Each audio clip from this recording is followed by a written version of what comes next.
Opening. The doctoral ceremony nobody attended.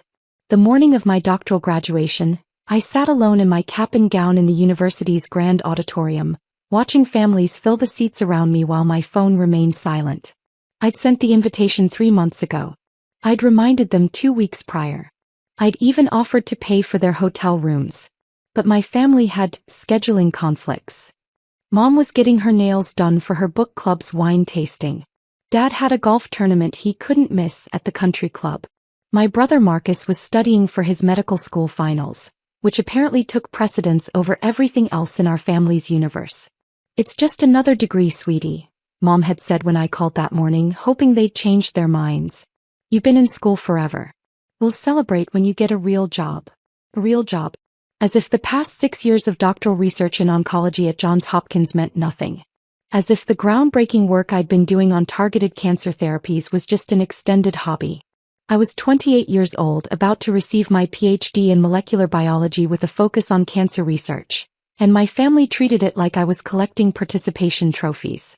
Meanwhile, every time Marcus passed a medical school exam, we had family dinners to celebrate his brilliant future as a surgeon. The ceremony began with the usual pomp and circumstance. Professors filed in wearing their colorful academic regalia while families cheered for their graduates. I watched other students embrace their parents, pose for photos, and share moments of pride that I'd only imagined. When they called my name, Dr. Sarah Elizabeth Chin, PhD in molecular biology, summa cum laude, I walked across that stage to polite applause from strangers. My research advisor, Dr. Rebecca Martinez, shook my hand with genuine warmth. "Your work is going to change lives, Sarah," she whispered as she handed me my diploma. "Your family should be incredibly proud." I smiled and nodded, but inside I felt the familiar ache of being undervalued by the people who were supposed to matter most. Dr. Martinez didn't know that my family had skipped my graduation to attend Marcus's medical school study group party the same afternoon.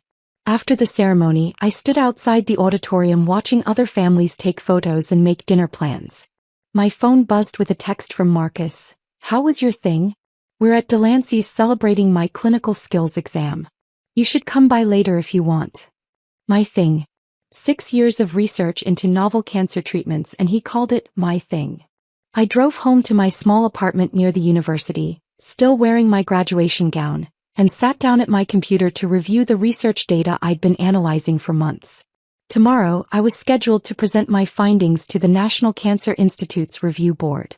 My dissertation research had yielded something extraordinary, a targeted therapy that could potentially revolutionize treatment for aggressive pancreatic cancer. But my family didn't know about the NCI presentation.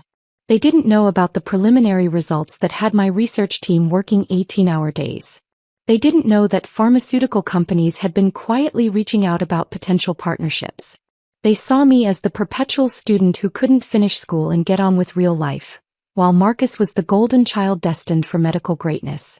The irony was that my research might actually save more lives than any surgery Marcus would ever perform, but in their minds an MD was prestigious while a PhD was just more school. Build up. The family dinner dismissal. 2 days after my graduation, we had our monthly family dinner at Mom and Dad's house. I arrived to find them in the middle of planning Marcus's graduation party for next year. A celebration that would apparently include rented tents, catered food, and invitations to every family friend and colleague Dad had ever met. "Sarah, how was your little ceremony?" Mom asked, not looking up from her party planning spreadsheets. "I'm sorry we missed it, but you understand how busy everyone gets." "It was fine," I said, taking my usual seat at the dining room table. "Dr. Martinez said some nice things about my research." "That's wonderful, dear," Dad said absently, reviewing catering menus. "Marcus, tell Sarah about your surgery rotation. The stories he has are incredible." And just like that, the conversation shifted to Marcus's latest adventures in medical school. How he'd assisted with a heart surgery. How his attending physician had praised his suturing technique. How everyone said he had natural surgical instincts. I listened to 30 minutes of Marcus's medical school highlights while my own achievement, 6 years of rigorous research culminating in a doctoral degree, was treated like a minor inconvenience that had delayed the real conversation. "Sarah's planning to find a real job now, aren't you, sweetie?" Mom said during a brief lull in the Marcus appreciation session. Maybe something in pharmaceutical sales? I hear they pay well and you could use your science background. Pharmaceutical sales. As if I'd spent 6 years earning a PhD to become a sales representative. Actually, I'm continuing my research, I said. I have a position at the university, and I'm presenting my findings to the National Cancer Institute next week. The National Cancer Institute?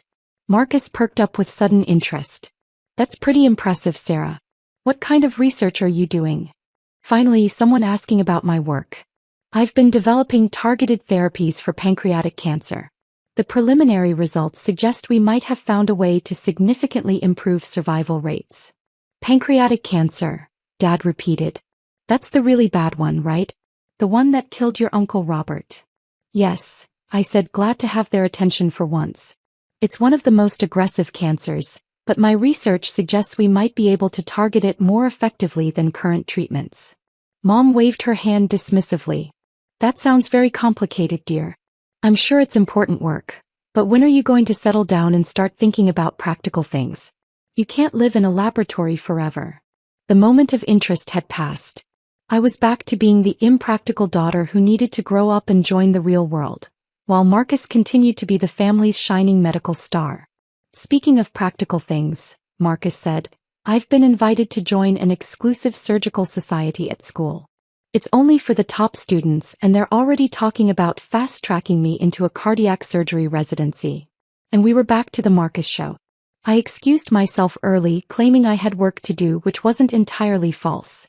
The NCI presentation was in 5 days and I wanted to review my data one more time. But mostly I needed to escape the suffocating feeling of being invisible in my own family. That night, I worked until 3 a.m. fine-tuning the presentation that could potentially change cancer treatment forever. My research had identified a novel protein pathway that allowed pancreatic cancer cells to resist conventional chemotherapy. More importantly, I'd developed a targeted inhibitor that could block this pathway, making the cancer cells vulnerable to treatment. The preliminary results were extraordinary. In laboratory studies, my targeted therapy had increased survival rates by 340% compared to current standard treatments. If the human trials bore out these results, we could transform pancreatic cancer from a death sentence to a manageable disease. But my family was too busy planning Marcus's future graduation party to care about any of that. Revelation: when the world takes notice. The National Cancer Institute presentation went better than I'd dared to hope. The review board was stunned by my findings.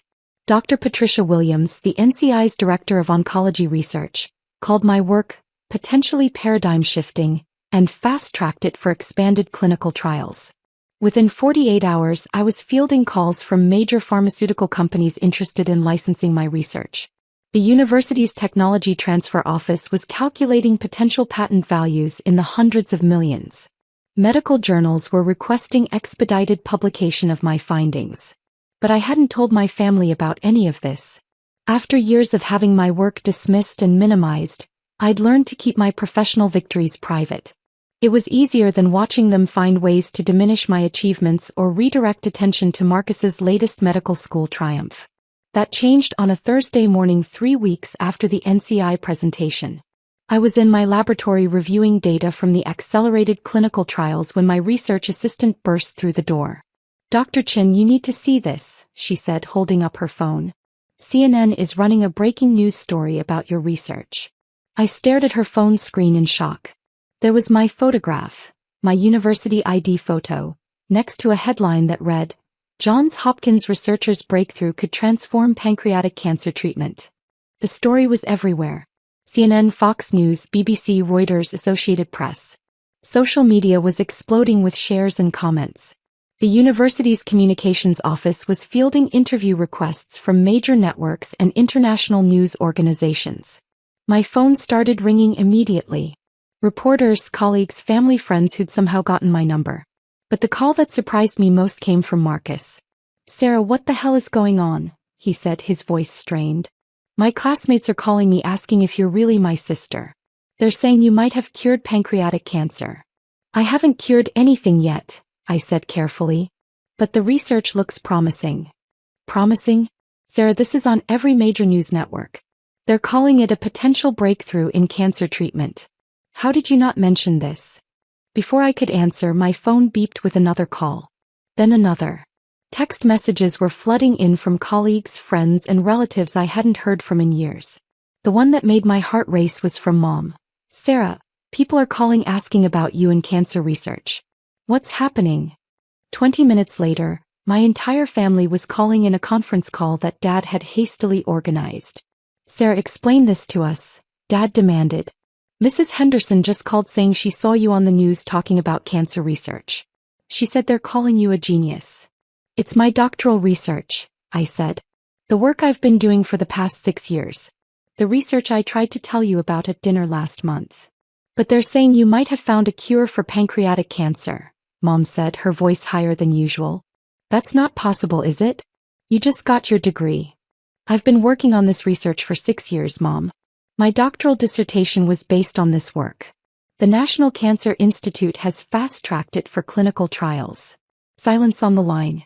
The National Cancer Institute, Marcus repeated slowly. Sarah, do you realize what this means? If your research works, you could save millions of lives. I told you about the research, I said quietly. At family dinner 3 weeks ago. You changed the subject to talk about Marcus's surgical society. More silence. Dr. Chin. A voice I didn't recognize came on the line. This is Dr. James Peterson from the Washington Post. We're trying to reach you for comment on your cancer research breakthrough. How did you get this number? I asked. Your brother Marcus gave it to us. We're at Johns Hopkins interviewing students about your work. Is it true that your targeted therapy could increase pancreatic cancer survival rates by over 300%? I realized that Marcus, who was supposed to be in class, was apparently at the university talking to reporters about my research.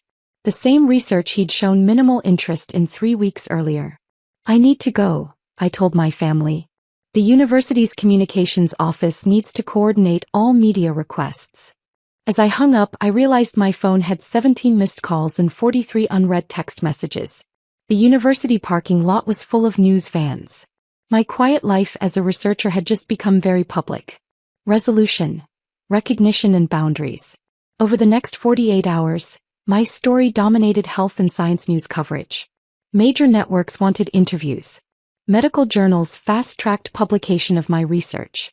The university organized a press conference where I found myself standing behind a podium, answering questions from journalists around the world. Dr. Chen, how does it feel to potentially revolutionize cancer treatment?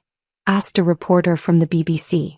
Science is about incremental progress and rigorous testing, I replied. We're optimistic about these preliminary results, but we need to complete clinical trials before making any definitive claims. Your research suggests this therapy could transform pancreatic cancer from a terminal diagnosis to a treatable condition, pressed another journalist. What inspired you to pursue this particular approach?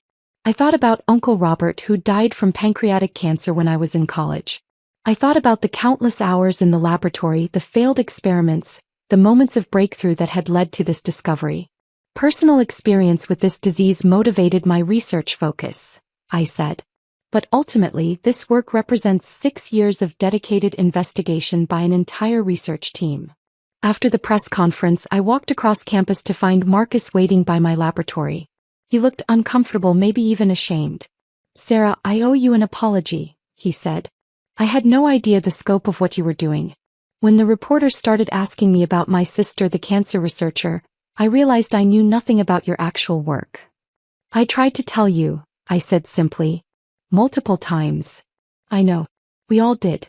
We treated your PhD like it was just prolonged education, not real research that could save lives. My phone buzzed with another call from a pharmaceutical company, followed immediately by a text from Mom. Saw you on CNN. We need to talk. The family wants to have dinner to celebrate your achievement, Marcus continued. Dad's talking about renting the country club, inviting everyone we know. Like the graduation party you're planning for yourself? Marcus had the grace to look embarrassed. Yeah, kind of like that. Look, I get why you might not want that. We screwed up, Sarah. We completely failed to recognize what you were accomplishing. Over the following weeks, the attention was overwhelming but also validating. Major pharmaceutical companies competed to license my research. The National Cancer Institute allocated $50 million for expanded clinical trials. Time magazine named me to their Next Generation Leaders list. My family's response was complicated. They were proud, certainly, but also clearly struggling with the reality that the daughter they'd dismissed as a perpetual student was now being hailed as a potential pioneer in cancer research. Mom called daily with updates about neighbors and friends who'd seen me on the news. Dad forwarded every article about my research to his entire email contact list. Marcus found himself fielding questions from classmates who suddenly realized his sister was famous. But the most meaningful recognition came from unexpected sources. I received thousands of emails from cancer patients and families affected by pancreatic cancer. Support letters from fellow researchers. Invitations to speak at medical conferences around the world. 6 months later, when Marcus graduated from medical school, his ceremony was everything my family had planned. Catered dinner, rented venue, hundreds of guests. I was invited, of course, and I attended. But the dynamic had shifted. People at Marcus's graduation party knew who I was. They asked about my research, my clinical trials, my upcoming publications. Marcus, to his credit, introduced me proudly as my sister, the cancer researcher. "How does it feel to have saved so many lives already?" asked one of Dad's colleagues. "The research is still in clinical trials," I corrected. "We won't know the full impact for several years." "But the preliminary results suggest you've found something revolutionary," pressed another guest. "Science is about careful validation and peer review," I replied. "Premature claims can be harmful to patients and families." Later that evening, as the party wound down, Mom approached me with something that might have been regret in her eyes. "Sarah, I realize we didn't understand what you were doing all these years. When you said you were doing cancer research, we thought it was just academic work. We didn't realize you were actually trying to save lives. All academic research has practical applications," I said. "You just didn't think mine was worth paying attention to." The truth hung between us, uncomfortable but necessary. "We're proud of you now," she said softly. "You should have been proud of me when I graduated," I replied. The work hadn't changed. Only the recognition had. As I drove home that night, I reflected on how external validation had forced my family to reconsider their assumptions about my life and work. The research that had been dismissed as just another degree was now potentially saving lives on a global scale. But the recognition from the scientific community, from patients, from peers who understood the significance of the work, that had always been there.